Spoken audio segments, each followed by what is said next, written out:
The turning point. The war was no longer simple. What began as a planned conquest had turned into chaos. Alien fleets once feared across the stars were being torn apart, not only by human weapons, but by something far worse: human silence.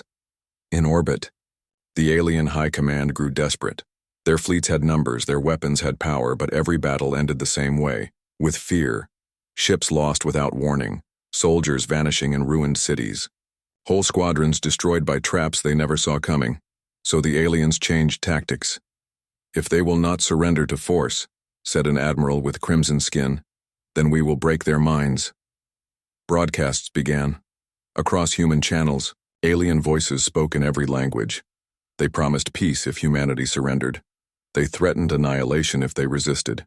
Images of alien firepower filled the screens: burning planets, shattered moons, crushed civilizations.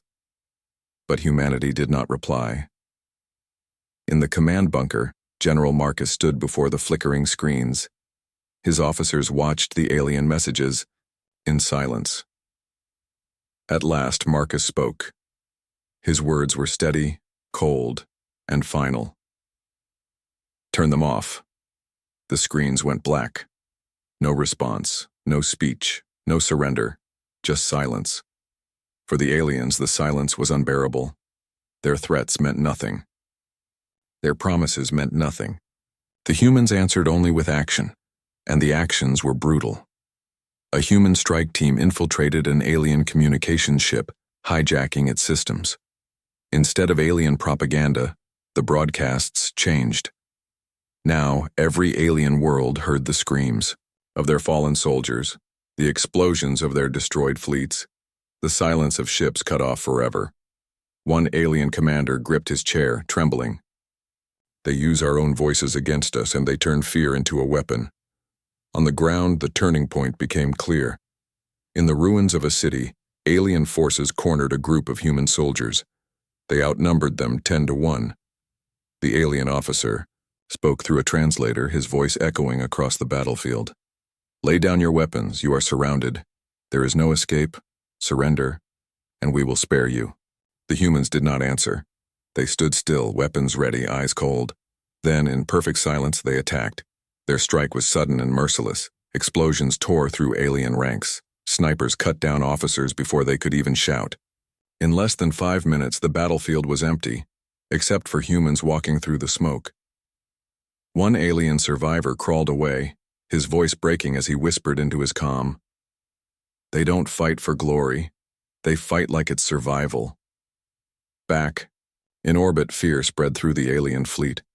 Crews muttered that humans had no fear, no mercy, no need for negotiation. The silence of their enemy was worse than any roar. It meant only one thing: death was coming. In the council chambers of the Empire, leaders argued. Some demanded withdrawal, others demanded more fleets, more firepower. But all of them felt the same chill in their hearts. One counselor, eyes burning with dread, spoke the truth none wished to hear. "We are losing not to their weapons, but to their nature. They do not stop. They do not bow. They do not forgive. If this war continues, it is not they who will fall.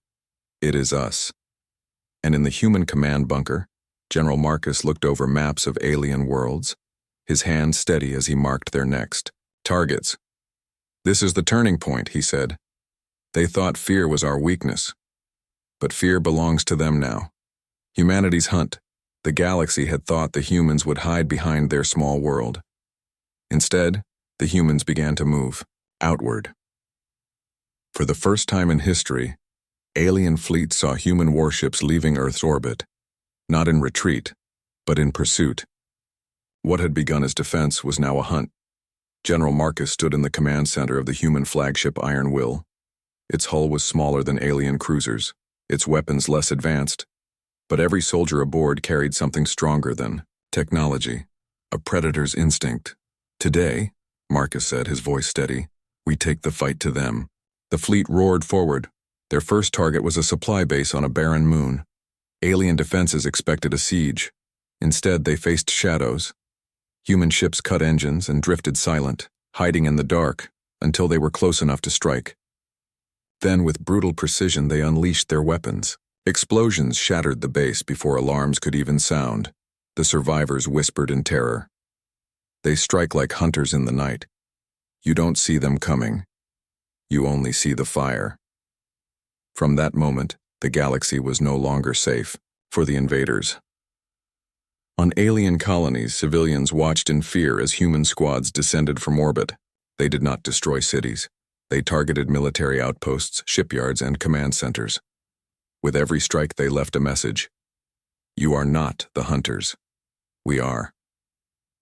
One alien commander tried to rally his troops. His voice echoed across the barracks. They are just one species. We are an empire of 1,000 worlds. How can they defeat us? But even as he spoke, alarms blared. Human forces had already infiltrated the base. Within minutes, the command center was silent, its lights flickering over the bodies of fallen soldiers. Across the empire, fear spread like a disease. Ships refused to patrol near human-controlled zones. Entire squads abandoned posts. Some colonies sent messages of surrender before humans even arrived. The alien council grew desperate. They had underestimated humanity. They thought humans would protect their home and nothing more. But they were wrong. The humans hunted. They pursued. They spread terror far beyond their planet. Reports reached the council chambers. An alien cruiser ambushed and captured near the edge of the system. A supply fleet vanishing without a trace, only wreckage drifting in silence. Soldiers describing human eyes glowing in the dark, waiting, watching. One alien officer trembling told his leaders, "They are not fighting for victory. They are fighting to erase us. They fight as if every star is their hunting ground." And still, humanity pushed further. Their fleets were small, their weapons limited, but every battle was chosen carefully. Every strike was deadly. On the bridge of the Iron Will, General Marcus looked at the stars ahead. His soldiers waited in silence, their eyes fixed, their weapons ready. Marcus spoke softly, but his words carried through the ship like steel. We will not stop, not until they understand. In this galaxy, predators rule, and humanity is the ultimate predator. The ship surged forward, its engines burning like fire against the darkness of space. The hunt had begun. The ultimate predator. The galaxy had changed. World after world had fallen silent under the shadow of humanity's hunt. Alien fleets that once ruled the stars were now scattered wrecks drifting in the void. Soldiers who once marched proudly now trembled at the thought of facing humans. At last, the alien empire called for one final council. In the grand chamber, leaders from 100 worlds gathered. Their voices were low, their faces pale. The air itself felt heavy with defeat. No one spoke of victory anymore. They spoke only of survival. The council leader, his body old and scarred from centuries of war, rose slowly. His voice shook as he said, "We thought them weak. We thought them fragile. But humanity has shown us the truth. They are not prey. They are predators, apex predators. And we are the prey." Murmurs filled the hall. Some refused to believe. Others lowered their heads in shame. One commander shouted in desperation, "They are only one species. How can they defeat empires built over thousands of years?" An intelligence officer replied with hollow eyes. "Because they fight differently. We fight for power. They fight for survival. And predators who fight for survival never stop." Silence followed. On the other side of the galaxy, aboard the human flagship Iron Will, General Marcus stood before his officers. Reports confirmed it. The alien empire had sent a message of surrender. Entire fleets were disarming. Colonies were begging for mercy. But there was no celebration among the humans. No cheers, no songs, only silence. The soldiers understood what Marcus understood. This war was never about glory. It was about survival. Marcus looked at the stars beyond the viewport, his voice low and cold. They will remember this war not for the battles they fought, but for the predator they awakened. Back in the alien council chamber, the surrender was spoken. The leader's voice broke as he admitted what no one had ever dared to say. We tried to conquer beasts. Instead, we awakened monsters. The galaxy will never forget. Humanity is the ultimate predator, and so the war ended. But the legend did not. In every corner of the galaxy, whispers spread of humans who struck from shadows, of fleets that hunted like wolves, of soldiers who never surrendered. Fear became respect. Respect became law. And in the cold darkness of space, every species learned the same lesson. If humanity comes for you, pray you are not their prey. The first battle. The war began with fire. Above Earth, the alien fleet tightened its grip. Dozens of warships shifted formation, their massive cannons glowing with deadly light. From orbit, they unleashed another storm of energy blasts, raining destruction on human cities. Towers collapsed, skies burned, oceans boiled. But even as the world shook, humans did not retreat.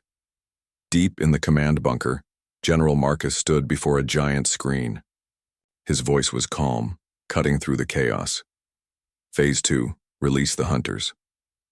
Across the planet, hangars opened. From the deserts, from the forests, from hidden bases in the mountains, squadrons of human aircraft launched into the sky. Unlike the sleek alien warships, these machines were rough, scarred, and brutal. They were built for one purpose only: to kill. The first clash came in the upper atmosphere. Human jets screamed upward, weaving between alien blasts. Their wings carried missiles tipped with experimental warheads. Within seconds, explosions filled the sky. An alien destroyer tore apart, scattering debris into orbit. On the flagship, the alien commander's voice thundered. Counterattack! Crush them! Alien fighters swarmed, sleek ships with weapons guided by advanced AI. They outnumbered the humans 5-1. Yet something was wrong. The humans did not fight like prey. They moved unpredictably, turning traps into victories. One squad of human pilots flew directly into enemy fire, luring alien fighters into a hidden cloud of drones that shredded them apart. The alien commander growled, his emerald skin trembling with rage. They fight like beasts, wild, untrained, yet they kill like professionals. On the ground, the battle raged as well. Alien dropships descended into ruined cities, releasing squads of soldiers armed with plasma rifles. But the humans were waiting. In the ruins, snipers hid in shadows. Streets became killing zones filled with mines and traps. Each building became a fortress, each soldier a predator lying in wait. One alien squad pushed through a destroyed street. The silence unnerved them. Then a single human voice whispered from the dark, "Now." Gunfire erupted from every direction. Explosions lit up the ruins. By the time the smoke cleared, only humans remained. Back in orbit, the flagship's sensors picked up strange energy spikes. The commander's eyes widened. From the far side of Earth's moon, massive weapons emerged. Rail cannons hidden inside, hollowed craters. They fired at once, lances of metal piercing through space. 2 alien cruisers were torn apart instantly. The commander roared in disbelief. They had weapons on the moon? Impossible. Yet it was true. The humans had prepared for this war long before it began. Every hidden weapon, every trap, every soldier moved with precision. They had studied the aliens carefully, and now they struck with the patience and fury of predators. In the command bunker, General Marcus watched as alien ships fell one after another. His soldiers cheered, but his face remained hard. Do not celebrate. This is only the first battle. They will come harder, stronger, desperate. And when they do, we will show them again what it means to fight humanity. Above Earth, the battle reached its peak. Alien ships rained fire, human weapons answered with steel and fury. The skies turned into oceans of flame, debris falling, like burning stars. And then came the moment that changed everything. One human squadron, led by Captain Alara, made a desperate move. With half her wing destroyed, she pushed her damaged fighter straight into the enemy flagship's shields. Her ship's reactor overloaded, releasing a shockwave that cracked the alien defenses. In that instant, human railguns locked on. A single shot tore through the weakened shield and struck the flagship's hull. Fire erupted, consuming the ship. In a blaze visible even from Earth's surface, the alien commander's voice echoed one last time, filled with disbelief and rage. They were supposed to be prey. And then, silence. The flagship was gone. The humans had won the first battle, but as General Marcus looked at the burning sky, he knew the war was only beginning, because predators never stop after the first kill. They hunt until the last enemy falls. Predators unleashed. The galaxy had expected humans to break. Instead, they had watched in horror as an alien flagship was torn apart in the very first battle. What was supposed to be a quick conquest had become something else. A hunt. The humans were no longer defending. They were striking back. On the alien homeworlds, news of the defeat spread like fire. Soldiers whispered in fear. Commanders tried to silence the rumors, but it was too late. The legend of humans had begun to grow. Far above Earth, in orbit littered with debris, the remaining alien fleet regrouped. Their commander was gone, their flagship destroyed. Yet orders from the Empire were clear. Press the attack, destroy humanity, no matter the cost. But humanity had already changed the game. In the darkness of space, small human ships detached from hidden carriers. They were not large battleships, not mighty cruisers, but fast, sharp, and silent. They moved like wolves, breaking from the shadows.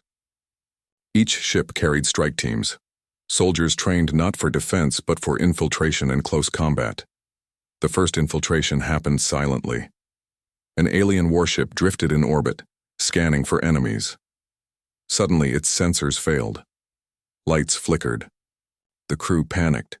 Then, from the shadows of the corridors, humans appeared. Armor black as night, weapons designed for brutal precision. They did not fight like soldiers. They fought like predators. One alien officer tried to raise his weapon, but a human soldier was already behind him, blade flashing, strike quick and final. Others moved in coordinated silence, clearing rooms, disabling systems, cutting through the ship like it was prey already wounded. Within minutes, the massive alien warship was under human control. Its own guns turned against its fleet. The alien, admiral watching from afar, could not believe his eyes. They board our ships? They fight inside? Who are these creatures? On the ground, the war became even more terrifying for the invaders. In the ruined cities, alien patrols hunted for survivors. But every street, every building had become a trap. Humans struck from the shadows, attacking with knives, with rifles, with fire. One squad of aliens entered a silent subway tunnel. Only one made it out alive, his body shaking, whispering one word to his commander. Hunters. General Marcus watched the reports come in. Human squads were not just surviving, they were spreading fear. The aliens were stronger, their technology superior, but fear is a weapon too, and no one wielded it better than humans. We let them. Come to us, Marcus said, his voice cold. And now we go to them. No mercy, no retreat. We hunt. The human counterattack was brutal. Fighters swarmed alien fleets like a pack of predators tearing into larger prey. Ground forces moved in small units, cutting supply lines, sabotaging enemy bases, striking fast before disappearing again. The aliens were not used to this kind of war. They fought with power, with overwhelming numbers. But humans fought with patience, with calculation, with cruelty learned from a world that had tried to kill them since birth. In one sector, a massive alien cruiser descended toward Earth's atmosphere, preparing to bombard a city. But before it could fire, dozens of human soldiers in drop pods slammed into its hull. The pods opened and the soldiers swarmed inside like a tide of shadows. Minutes later, the ship fell silent. Then, it exploded, a burning wreck tumbling into the sea. The alien fleet, once confident, now trembled. Officers spoke in hushed voices. Soldiers refused to enter human-controlled zones. Fear spread faster than fire, and across the galaxy the whispers grew louder. These humans, they do not fight for survival. They fight like predators unleashed. Above it all, General Marcus stood watching the flames of enemy ships burning in orbit. His eyes were steady, his voice calm. They thought we were prey. Now they know. In this galaxy, the hunters wear human faces. The silent fear. The chamber was silent. Dozens of alien leaders sat in a circle, their faces tense, their voices low. The Galactic Council had gathered to discuss one subject, and one subject only: humans. For years, the name had spread like a whisper. Traders told strange stories about them. Soldiers spoke of their bravery in small skirmishes. Explorers swore that humans were unlike any other species they had ever seen. Yet no one in the Council had fought them in a real war. No one had faced humanity at its full strength. The council hall was filled with shadows, as if fear itself had taken form. An insect-like commander broke the silence. His mandibles clicked as he spoke. They are not strong. Their bodies are weak compared to ours. Their ships are small. Their worlds are fragile. Yet, every time they fight, they win. How is this possible? Another alien, tall and covered in silver scales, hissed softly. They fight like predators. They study the enemy. They learn. They adapt. And once they strike, they never stop until the enemy falls.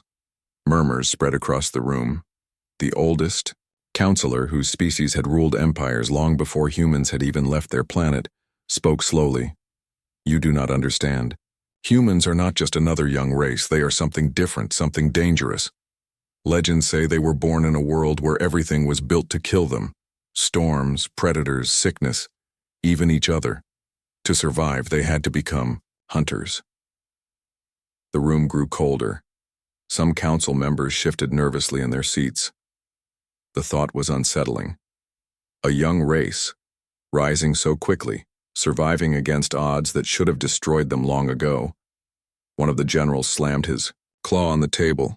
Enough of these ghost stories. They are nothing but myths. We command the largest fleets in the galaxy. We hold thousands of worlds. Humans are just one planet. If they resist, we will crush them like insects. But his words did not erase the unease. Fear lingered. A quiet voice spoke from the back. It was an intelligence officer, one who had studied humans more closely than anyone else in the chamber. You are wrong, the officer said. Humans do not think like us. When other species see danger, they run. When humans see danger, they move closer. They want to understand it, to control it, to defeat it.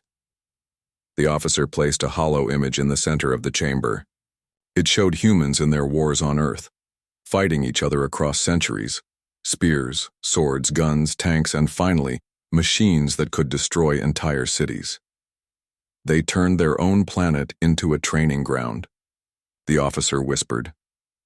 Every war, every battle taught them something new, and now they look at the stars. The chamber was silent again. The images spoke louder than any words.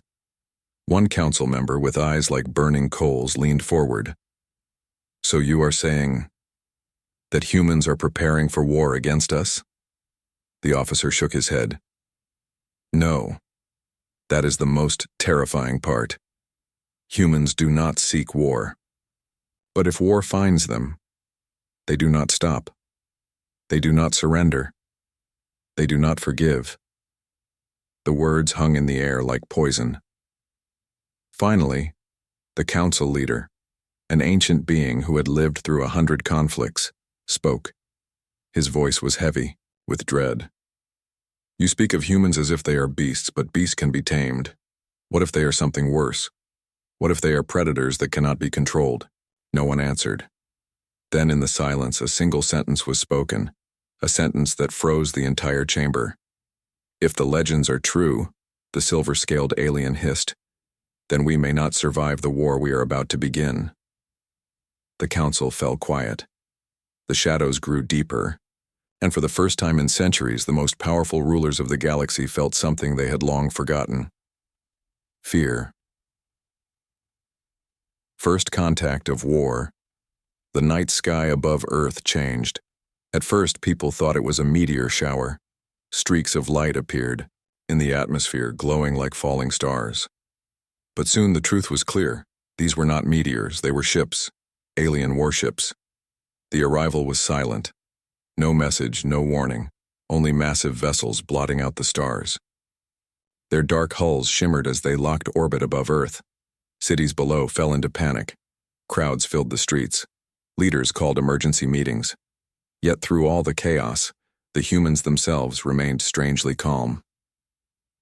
Deep underground, in hidden bases built long before anyone knew aliens existed, soldiers prepared. They checked weapons, calibrated machines, and loaded drones. Screens showed enemy ships circling above like vultures. General Marcus stood at the center of a command room, his face lit by red lights. His voice was steady, sharp, and cold. They came to hunt us, but they don't know it, and we are the hunters. Around him, officers nodded. There was no fear in their eyes, only focus. Above Earth, the alien fleet prepared for their first strike. On the flagship, the alien commander, a towering figure with emerald skin and eyes that glowed like glass, spoke with confidence. They are weak, he declared. Their defenses are primitive, their weapons are old. This will not be a war. This will be a harvest. But when his fleet scanned the surface, something was strange. Human weapons were hidden. Military bases appeared. Empty. Armies seemed quiet. The commander frowned. Predators usually roared before they attacked. But these humans waited in silence. Then the first wave began. Alien warships released energy blasts upon Earth's upper atmosphere. Explosions lit the sky. Satellites shattered. Communication towers burned. Cities went dark. The aliens expected panic. They expected humans to surrender, to beg for mercy. But instead, the humans only disappeared deeper underground. The alien commander did not know that while his fleet celebrated, humans were already preparing their trap. In the deserts, vast railguns rose from beneath the sand. On remote islands, missile silos opened like hidden fangs. From the oceans, submarines surfaced silently, ready to fire. The alien commander sneered at the quiet planet. They hide, they cower. Soon, they will kneel. But far below, General Marcus whispered to his soldiers, "Let them think that." Across the world, human fleets prepared to launch. Their ships were smaller, slower, less advanced. But each pilot carried something the aliens could not measure, a predator's heart. The first counterattack was sudden. Alien scanners detected nothing until it was too late. A blast from a hidden railgun struck an enemy cruiser, tearing through its shields. The massive ship broke apart in fire. The alien fleet staggered. More attacks followed. Missiles from the sea struck carriers. Drones rose from underground hangars and swarmed alien fighters. For the first time, the predators became prey. In the flagship, alarms rang. The commander's calm face twisted in shock. How? How do they fight like this? They are supposed to be primitive. His officers scrambled, shouting reports of human weapons they had never seen. Stealth fighters cloaked from sensors, artillery that fired with terrifying accuracy, and soldiers who attacked not in fear but in silence, like wolves waiting for the perfect moment. The humans had studied their enemy. They had waited for this moment. Now their traps were springing all across the planet. General Marcus watched as screens lit up with the destruction of alien ships. His voice was low, almost a growl. They thought we were prey, but they forgot. Earth raised us to be hunters. Above the planet, the alien commander finally realized this was no harvest. This was the beginning of a war unlike any his species had ever faced. And somewhere deep inside, for the first time, he felt it. Fear.